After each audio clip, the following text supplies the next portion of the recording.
Olá, meu nome é Ana Elisa Ribeiro, sou professora do Centro Federal de Educação Tecnológica de Minas Gerais, no Brasil, e é um prazer muito grande encerrar o Rastros Leitores, um dos eventos mais simpáticos, mais interessantes na área de edição que nós temos na América Latina. No Cefet nós temos uma linha de pesquisa em edição com alunos de mestrado e doutorado, e nesse âmbito eu coordeno uma pesquisa com colegas, a professora Maria do Rosário e a professora Paula Renata, uma pesquisa sobre mulheres na edição no Brasil. Esse tipo de tema tem acontecido em várias partes do mundo e nós estamos pesquisando nesse campo desde 2017, pensando apenas nas editoras. Essa pesquisa é feita com o apoio da Fundação de Amparo à Pesquisa do Estado de Minas Gerais. É muito importante a narrativa dessas mulheres que empreenderam a edição de livros, principalmente. Nós temos feito um recorte que é pensar nas mulheres editoras, fundadoras de casas editoriais, diretoras de casas editoriais, que publicaram livros, principalmente livros de literatura para adultos, que é um campo desse grande universo ainda mais difícil para as mulheres atuarem, isso pensando também décadas atrás. Eu tenho usado algumas categorias, na verdade são adjetivos que não são muito comuns, mas são os que têm me parecido mais pertinentes para o tipo de coisa de que eu quero tratar.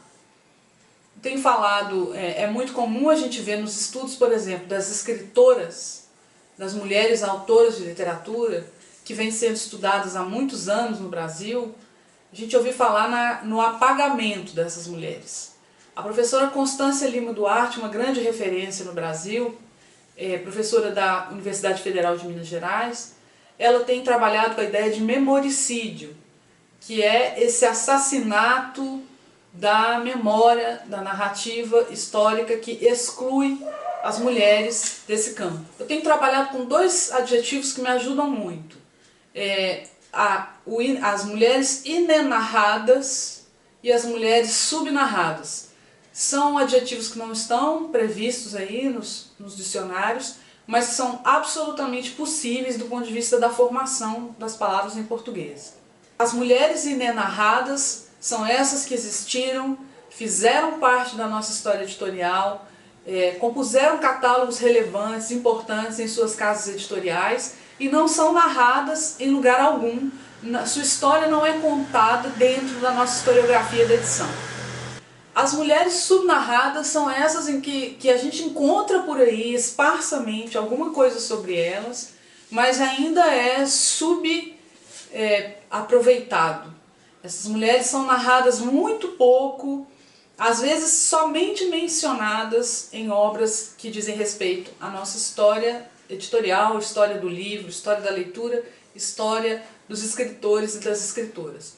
Então é com isso que eu tenho trabalhado, porque as mulheres que foram apagadas são essas que existiram e foram relevantes, mas não são mais contadas na narrativa hegemônica. Isso costuma ser chamado de apagamento. Mas eu tenho usado essa categoria muito colada à ideia de narrativa, de narrar a história dessas figuras. Então, as inenarradas e as subnarradas. Isso me cria alguns desafios metodológicos. A professora Constância Lima Duarte tem um livro muito importante, é um dicionário ilustrado sobre a imprensa feminina e feminista no Brasil do século XIX. E se nós prestarmos atenção nas notas de rodapé que a professora coloca no livro, nós vamos nos dar conta de um problema metodológico, de um problema narrativo muito interessante e muito chato. Em vários momentos, quando ela recolhe as mulheres que foram jornalistas, periodistas, fundadoras, escritoras em jornais no Brasil do século XIX, ela não consegue informar, por exemplo, dados como a data de nascimento e a data de morte dessas mulheres. Sequer esse tipo de informação é fácil de encontrar. Às vezes ela coloca que sabe que aquela mulher existiu em um determinado período, porque assinava a direção de um jornal ou a escrita de alguns textos nesses jornais, mas não é mais possível saber quando nasceram, onde morreram. esse tipo de informação que parece apagar um pedaço importante da nossa história também. O trabalho que eu escrevi para o Rastro dos Leitores foi um trabalho em que eu pensei em fazer uma reflexão um pouco mais detida sobre os desafios metodológicos que eu venho encontrando nessa pesquisa e nessa missão de narrar as histórias de algumas dessas mulheres. Eu sei que não vou conseguir encontrar todas, mas vou conseguir encontrar uma parte dessas figuras que muitas vezes são conhecidas até por outras atuações. São mulheres que ficaram conhecidas como escritoras ou vêm sendo escavadas, né, como escritoras, mas que tiveram também uma atuação como editoras, mesmo que tenha sido uma atuação curta, muitas vezes foi uma atuação relevante. Meu trabalho tem o título de Pesquisar o Invisível, questões sobre a investigação de mulheres inenarradas. Então eu já começo colocando essa minha categoria das inenarradas. Eu me inscrevi, portanto, no eixo das reflexões metodológicas. Se a nossa missão é ir atrás das mulheres que não foram narradas, onde nós vamos encontrar informações sobre elas? É um desafio de saída, um desafio grande, e nós vamos procurar nas histórias de outras pessoas. Geralmente vamos encontrar vestígios dessas mulheres, ou vamos encontrar essas mulheres, as próprias figuras. Por quê? Porque essa situação é tão recente no Brasil, a existência dessas mulheres que fundaram, criaram, dirigiram editoras, é tão recente na nossa história, que muitas dessas mulheres ainda estão vivas. A maioria delas tinha noção, quando fez o que fez décadas atrás, fundando jornais, fundando editoras de livros, publicando seus próprios livros e outros, tinham ideia da relevância do que iam fazer, tinham um senso performativo e político muito grande, no sentido de que sabiam que ao fundar uma editora e publicar livros, participariam da arena política, da arena literária daquele momento e colocariam para circular discursos e vozes muitas vezes contra-hegemônicos. No entanto, como eu já disse, é muito difícil encontrar os rastros dessas figuras. Muitas vezes esses rastros existem, mas as informações ficam incompletas. Nós sabemos que o século XX passou por muitas mudanças e, em algum sentido, as mudanças também para a consciência das mulheres, o feminismo, as ondas feministas, tiveram um efeito importante para que essas mulheres existissem a partir, por exemplo, dos anos 60. No Brasil, nos anos 1920, 1930, 1940, já é possível encontrar mulheres, por exemplo, que fundaram jornais literários, revistas literárias, embora sejam ou inenarradas ou subnarradas. Dos anos 1970 em diante, os anos 1970 são um momento de mudanças comportamentais, culturais muito grandes, elas começam a aparecer com mais frequência. Então, nos anos 80 do século XX, nós vamos encontrar várias iniciativas desse tipo, fundação de editoras, publicação de livros, geralmente vinculados, claramente vinculados a alguma orientação, por exemplo, ideológica, editoras que se prestavam a publicar livros feministas, teorias feministas, editoras que se prestavam a publicar livros de esquerda e esse tipo de ação. Dos anos 90 em diante, fica quase impossível acompanhar a fundação dessas editoras. Dos anos 2000, então, muitas delas passaram a existir com muito mais tranquilidade, às vezes sem conhecer suas predecessoras, e isso é um ponto interessante. Muitas vezes, as editoras que são fundadas nos anos 2000, até de 2010 em diante, não sabem da história das mulheres pioneiras nesse campo. Porque justamente essas mulheres não estão narradas em lugar algum ou estão pouco narradas. Bom, tem sido possível encontrar pesquisar o invisível, como eu disse nesse título, por meio de acervos e arquivos literários, porque a literatura tem um papel importante, embora eu entenda a edição como um campo mais largo, mais amplo do que a literatura. Podemos pensar, por exemplo, na edição de periódicos ou na edição de livros que não são de literatura, mas a literatura tem um vínculo muito grande com a edição. Então, nos acervos literários, né, é possível pesquisar, por exemplo, correspondências e documentos em que a gente consegue focalizar o que tem a ver com a edição de livros ali. num dos trabalhos que eu desenvolvi de 2012 para cá, com uma poeta mineira chamada Henriqueta Lisboa, foi possível ver isso com clareza. Na correspondência muito organizada da Henriqueta Lisboa, era possível flagrar os momentos em que ela estava tratando de edição, da edição de seus livros e falando de alguma maneira do mercado editorial daquele momento. Tratando também da dificuldade de editar, de ser comentada, de ser vista como autora, mas pensando também outro tipo de ação. Henriqueta Lisboa foi, por exemplo, organizadora de antologias, tradutora, então ela tinha uma preocupação que ia além da publicação de sua própria obra. Nesse sentido, as tecnologias digitais têm nos ajudado, porque vários desses acervos são hoje digitalizados. Nós podemos acionar aí os acervos e arquivos de várias formas, embora continue sendo muito interessante visitar esses arquivos presencialmente e ter contato com essa correspondência.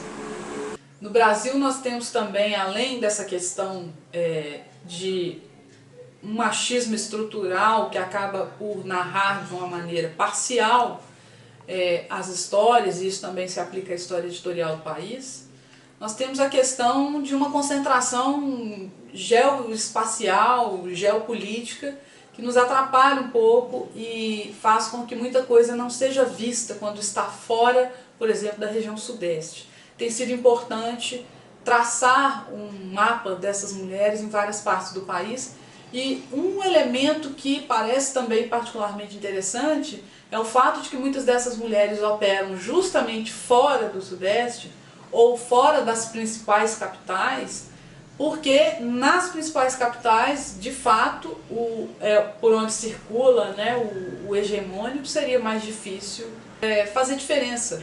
Então elas vêm de outras partes, por exemplo, o estado de Santa Catarina ou o estado da Bahia, para operar e para fazer o seu trabalho de fora, à margem, entre aspas, à margem desse grande eixo de onde sai o discurso hegemônico.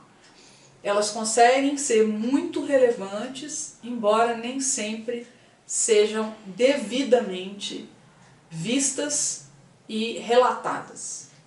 Um problema, por exemplo, é que as fontes de pesquisa ligadas a documentos que podem ser desde cartas pessoais até entrevistas publicadas em alguns lugares, em especial se isso tiver sido impresso, isso está esparso, fragmentário, muito difícil de achar, então é preciso montar uma espécie de quebra-cabeça para se conseguir entender a história daquela mulher e como aquilo foi feito.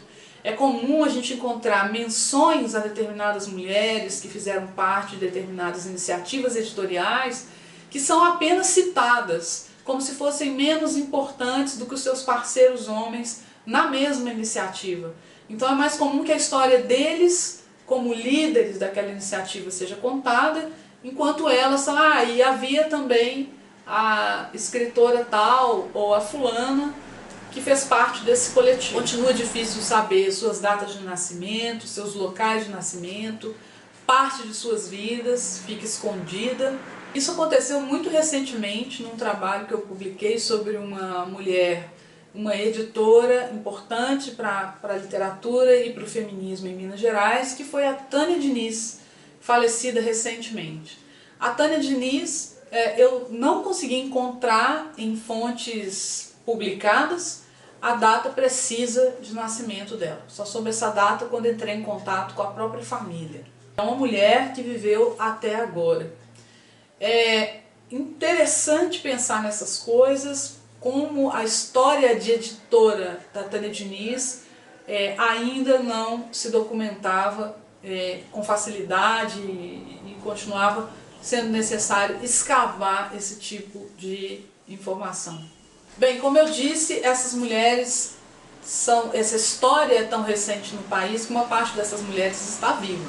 E isso traz outros desafios metodológicos. Quando é possível encontrar essas figuras, é necessário partir para ações do tipo entrevistas, filmagens, pedir depoimentos que podem ser por escrito, que podem ser gravados, É importante ir atrás das famílias dessas mulheres, encontrá-las, para que elas mesmas contem suas trajetórias como editoras. Em alguns casos, elas nem se consideram editoras. Às vezes, elas relutam um pouco e dizem, mas eu nem sou tão editora assim. Às vezes, se reconhecem mais, elas mesmas, como escritoras, embora tenham tido um papel importante na edição de livros e, às vezes, nos livros próprios. Algumas dessas editoras são editoras de livros literários, outras são editoras bem-sucedidas que não foram escritoras. São editoras bem-sucedidas que foram editoras desde o começo. Então, dos anos 1980, 1990 em diante,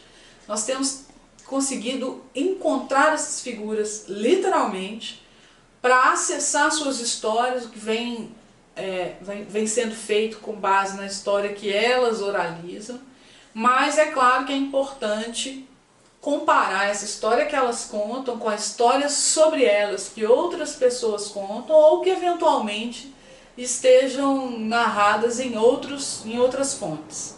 Não é simples conseguir visualizá-las, ainda que, por exemplo, estejam em atividade em outras partes do Brasil. Esse tem sido um esforço importante, que eu acredito de verdade que possa nos dar uma história mais completa, uma história menos lacunar do que acontece no Brasil, não apenas numa parte do país. Bom, me parece que esses aspectos metodológicos têm que ser sempre pensados e repensados.